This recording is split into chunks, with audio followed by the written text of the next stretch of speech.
We are to the book of Proverbs. If you'd like to open your Bible, if you're visiting with us tonight, we first want to say thank you for being here. We welcome you. And we also want to let you know that what we're doing on Sunday nights is we're going through the Bible one book at a time and just doing one lesson on each book, calling this series a one book series. And we're just trying to uncover some things that perhaps we've missed, maybe reinforce some things we already knew, just to, in general, give a bird's eye view of what these books are always about. Sometimes, because a book is pretty lengthy, we can't cover everything. As a matter of fact, most of the time we can't cover everything. And certainly that would be the case with a book like the book of Proverbs that we're looking at tonight.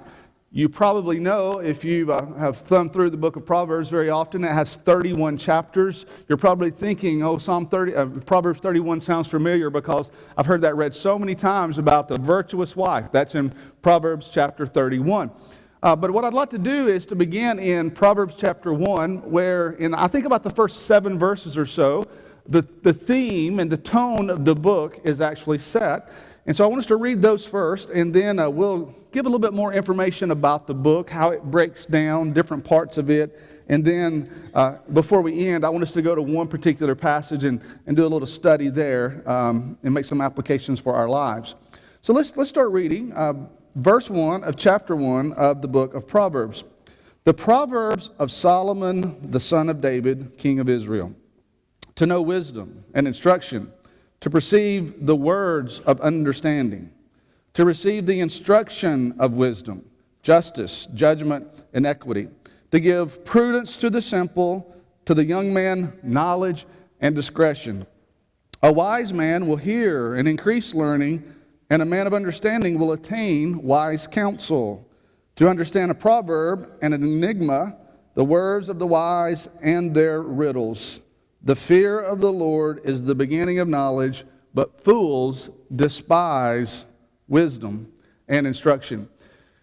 We're introduced here in this introductory reading to the book of Proverbs, we're introduced to a key word that you're going to notice if you read through and study through the book of Proverbs, and that is the word wisdom. It's a Hebrew word. It is pronounced hakmah in the Hebrew tongue, and it's just the word that's usually translated as wisdom. So what is the book of Proverbs about? If you wanted to know kind of an outline of the book of Proverbs, here is a simple 3-part outline. First of all, in chapters 1 through 9, you have 10 speeches of a father to a son. That's much of what these first 9 chapters are all about. The wisdom that a father would give to his son. Also, in these first 9 chapters, there are 4 poems of what might be called lady wisdom, giving wisdom and allowing wisdom in some ways to be personified as if she represented this young, very talented and knowledgeable teacher. As a matter of fact, if you'll notice in chapter 1 and verse 20, wisdom is personified as a female. And so a lot of people believe that the connection with this book, Proverbs, and a couple of other of the books that usually fall under the heading of wisdom literature in the Bible, is that Proverbs, wisdom is presented like this young, knowledgeable teacher, this woman that teaches you about life. Maybe you can think about a school teacher, and she knows everything, it seems, and she teaches you all about life. And then how it applies to Ecclesiastes, it's the middle-aged man who, he's older and he's learned about life. And you know what he's learned? He's learned that life doesn't make sense always. And he's learned that what most of the time is true sometimes is not true. And so this is something you need to know about the book of Proverbs. The book of Proverbs is a book about wisdom, and it's a book about truth, but it's a book about general truths. Proverbs is about probabilities. Most of the time, if you'll do this, this will be the result. Like the proverb we know, train up a child in the way he should go, and when he's old, he won't depart from it. Well, you know that doesn't mean that if you raise a child right, that they can never go wrong, because a child might be raised right, but they may choose to go wrong because God gave them free moral agency. And so the Proverbs are these general truths most of the time, the probability will be things will turn out just like the proverb says, but you should know that there are exceptions to these general rules. Well, Ecclesiastes, this middle-aged man, he's figured that out. And he knows while most of the time if you do this is the result you'll get, not always will that be the case. And that makes life hard. That makes life difficult. The Bible talks about in the book of Proverbs about one who fears the Lord, and that will result in usually a long life. But we know that that doesn't always happen because sometimes tragedy happens and people die out of season, so to speak. They die, it seems, before their time here on earth is up. But then there's another book, the book of Job, that fits into this wisdom literature. And while Proverbs is about this young school teacher that seems to know all the facts of life about all these different subjects, Ecclesiastes is about this middle-aged man, and he's figured out, life doesn't always make sense. And then Job is like this older man, and he's gone through life, and he is weathered because he's endured hardship and sickness.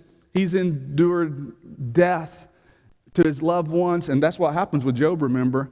And he's trying to figure out what makes sense out of life. And of course, at the end of Job, he gets this encounter with God, and God says, look, it's okay to ask questions, but don't ever think you're going to learn all the answers because these things are just too much for you. I am God and you're not. And you can't ever understand these things. So what I'm telling you is Proverbs fits into this classification of wisdom literature, and it kind of is a companion study to Ecclesiastes and also to Job. But here in Proverbs, though, the first 9 or so chapters, you have this statement, these speeches from the father to the son.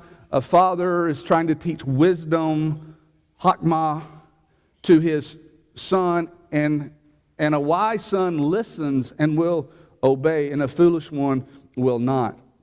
But then you get to chapters 10 through 29 in the book of Proverbs, and this is the bulk of the book. And this is the part of the book that is so hard to follow because it's just these hundreds of different kind of pithy, short statements that are generally true. These are the Proverbs. This is why the book's named this. And what's interesting about the book of Proverbs, someone has compared it to like reading a dictionary because the subject changes with each new entry. I mean, that is why if you've tried to read the book of Proverbs, you're on one subject one moment and then it jumps to another subject, and it's like reading the dictionary. It's always changing. And so that's the bulk of this book. All those Proverbs in chapters 10 through 29. And then the third part of the book, chapters 30 and 31, a couple of individuals right there. At the beginning, we know Solomon wrote a lot of these, but Agur is mentioned in chapter 30, and then Lemuel is mentioned in 31. And ironically, while you have Proverbs beginning showing us wisdom and being compared to a woman who knows all of these facts, at the end you have this woman that Lemuel remembers, his mother, who taught him all of these things. And so you have the bookend, if you will, of listening to those who know more about life than you and learning from them. And that really, I think, is what the book of Proverbs is all about. So Proverbs, it's been said, is a proverb is a short statement based on a long experience. A lot of what we read here, it's read that way because someone did something and they figured this out. And of course, God gave us these proverbs. And so it's kind of like a rule. Have you ever encountered a strange rule, maybe at your workplace or at school or whatever? You know why rules exist? It's because somebody did that at one point and someone said, we got to make a rule about this. And so these proverbs, the reason they talk about what they talk about is these are the things people that are wise figure out in life. And this wisdom, the wisdom in Proverbs, it's not the kind of wisdom you necessarily get going to school. It's not intellectual wisdom. It's the kind of wisdom that you get from listening to those who are wise. It's the kind of wisdom you get from listening to God, from knowing that He is the creator of this world and that you are not, and that He knows more than you, and we should subject ourselves to Him. That's the kind of wisdom that we read about in the book of Proverbs. But here's what I want to do. Instead of just reading a bunch of different Proverbs tonight, I want us to take the time to look at one particular passage in the main section of this book, in those chapters 10 through 29. And I want you to go with me over to chapter 24. And there's a little irony here, because the irony is this almost reads like a parable. This is very much like a parable that the Lord might teach in the New Testament. And it's a parable about a lazy gardener. And I think there is something for us to learn here. The interesting thing about this lazy gardener is he allows his garden to grow up. He doesn't tend his garden. And there are some very practical lessons that I think that we can learn from this. So let's read about it in chapter 24, beginning in verse 30, going down to the end of that chapter, verse 34. I went by the field of a lazy man, and by the vineyard of the man devoid of understanding. There's the theme of wisdom and knowledge and understanding. And there it was, all overgrown with thorns. Its surface was covered with nettles. Its stone wall was broken down. And when I saw it, I considered it well. I looked on it and received instruction. A little sleep, a little slumber, a little folding of the hands to rest. So shall your poverty come to a prowler, and your need like an armed man. So here is, ironically, what seems to be a parable in the middle of the Proverbs. And one of the themes of the book of Proverbs is, if you're going to listen to wisdom, the wisdom is you can't be lazy and be successful in this world. You can't be lazy and be a good student. You can't be lazy and be a good parent. You can't be lazy and be a good worker. You can't be lazy and be a good Christian. These are general truths, and we know that to be the case. You can't be lazy. And lazy people usually encounter a lot of problems in life. And so here is this proverb of this lazy vineyard owner, a garden, if you will, to us. And someone walks by and they make these observations. They use good common sense. A lot of the Proverbs just sound like good common sense, don't they? And they are willing to learn. Notice in verse 32, it says, when I saw it, I considered it well. So have you ever been going through life and you witness something, you see something that happens, and you say to yourself, man, there's a lesson to be learned in this. That is what the writer is saying here. I saw it and considered it well. I learned a lesson from this. So what is the lesson that we need to learn? Well, let me give you three very practical things here in the next 5 minutes or so before we close our lesson. This is what we need to learn from this overgrown garden of a lazy man. The first is, there is dynamic potential in this setting. There is dynamic potential. The vineyard is a great example of unlimited dynamic potential that is really symbolic of our lives. All of us are made in such a way that we have so much potential. It's been said, God doesn't make junk. And a lot of people have been told that they're not worth much. And a lot of people have been told that, they're not any better than some common things in this world. But I'm telling you, when God made this world and He made human beings, He made us above everything else in this world. That's why He has given us charge over this world. And He's made us in His own image, the book of Genesis says. And so what that tells me practically is every person has some kind of great potential. And I don't know where you are in your life right now. It may be that you're worn down, you're beat down, and maybe you've been told by parents, by loved ones, by supposed friends that you're no good. Well, you are real good. You are more than good. You're great. You have this unlimited potential. And this garden represents what could have been. This garden represents what could have been if it would have been seen after, and if it would have been taken care of, like we need to take care of ourselves in real life. And so I think in a lot of ways, this is like that story in Matthew 25 I mentioned this morning, where God gave those talents to those three individuals. And what I'd like for you to understand is the judgment of those three individuals in Matthew chapter 25 had nothing to do with how much he gave them. It had to do with how much they didn't use what he gave them. That's the real issue. So what I'm saying is God's given us free will. He's given us opportunity to do right, to listen to wisdom, to learn, to grow, to become Christians, to serve Him. And yeah, that is in a sense a blessing or a talent He may give to us. But it's not about how much He's given us. It's about how we use that. It may be that you're a 5-talent person or a 2-talent person, maybe even a 1-talent person. And the 1-talent person was not judged severely because they were not talented. It's because they did not use what God gave to them. And so here is an example of what is dynamic potential, and this represents our life. We could say a lot more about that. The second thing I want you to notice is there is also the disgraceful neglect that takes place in this story. This parable is the story about wasted potential, and that potential is wasted because of the neglect. Here is a person who, because of their laziness, did not produce. They didn't do with their vineyard what could have been done with the vineyard.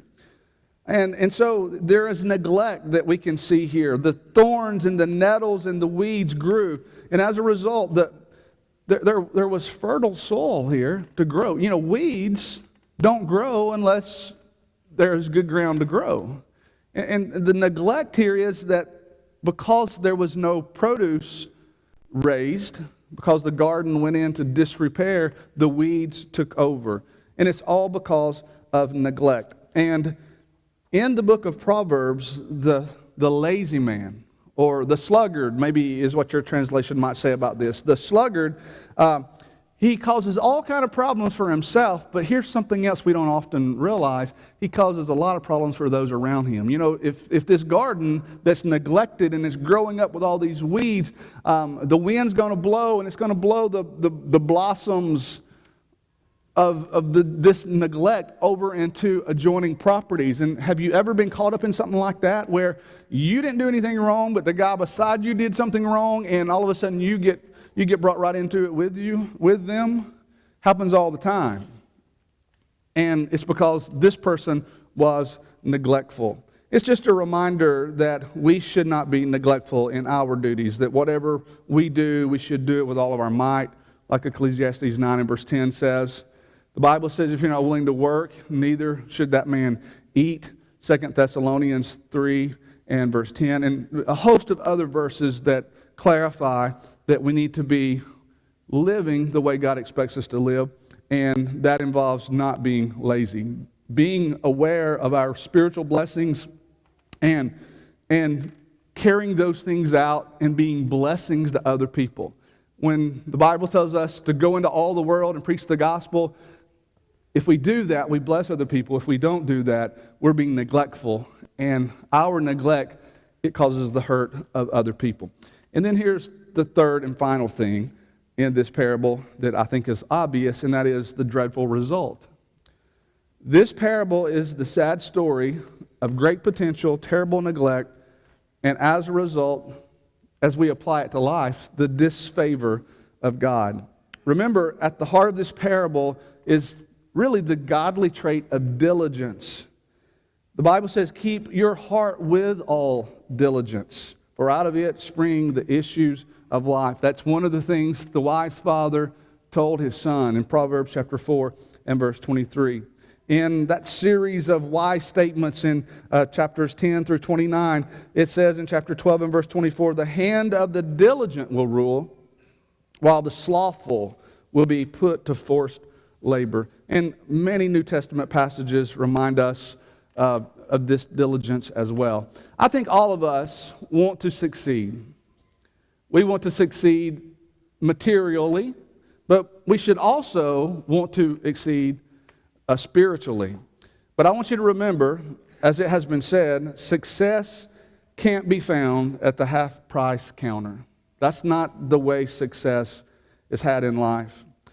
Remember, true success is also not according to this world. We want to succeed, and one of the ways we want to succeed would be the way the world measures success. But the way the world measures success is the wrong standard. It's okay if you succeed in those ways, as long as that's the only way you don't succeed. It's not about how much you make, but it's about how you use it, like we talked about this morning. Success is not measured by how others feel about you, but how God feels about you. Success is not based on what you look like on the outside, but how God sees you on the inside. It's not about the words we say, but it is really about the action we put behind those words, the work or the diligence that we give. Thomas Edison once said, "Genius is 1% inspiration and 99% perspiration." And so we need to be diligent, and we don't need to be like this garden and the dreadful result of being something that's overgrown and not used and displeasing to our God. I want to remind you that you have dynamic potential. God doesn't make junk. You are His prize, part of creation. And so avoid neglect in your life. Don't go and stand before God and the result of that be like this overgrown garden that you were just too lazy to tend. Tend your soul, guard your soul.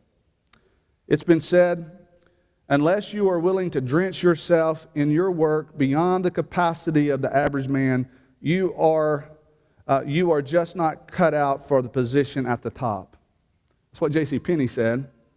And I would add to that, the very top position a diligent life will yield is heaven. That's what we're after. That's where we want to go. We want to go to heaven. And so allow this garden to teach us a lesson tonight, to not be slothful, to not be lazy, to be diligent, and to serve God in our lives. Let's listen to Mother Wisdom, if you will, as she's personified in the book of Proverbs. Let's listen to that wisdom. As that wise father would teach his child, let's hear the wisdom. Let's heed the wisdom. And oh yeah, one other thing about this wisdom. It's not just the wisdom you know, but it's how you put that into practice. And that is one of the measurements that God gives to our lives. And when we stand before Him, that will be part of our standard of judgment. How we took what we knew and put it into practice and service for Him. I hope you're a Christian. If you're not a Christian, we would like to give you an opportunity to be one. And if you're a Christian and you just need some prayers, we're here to help you as well. You can respond if you'd like as we stand and sing this song.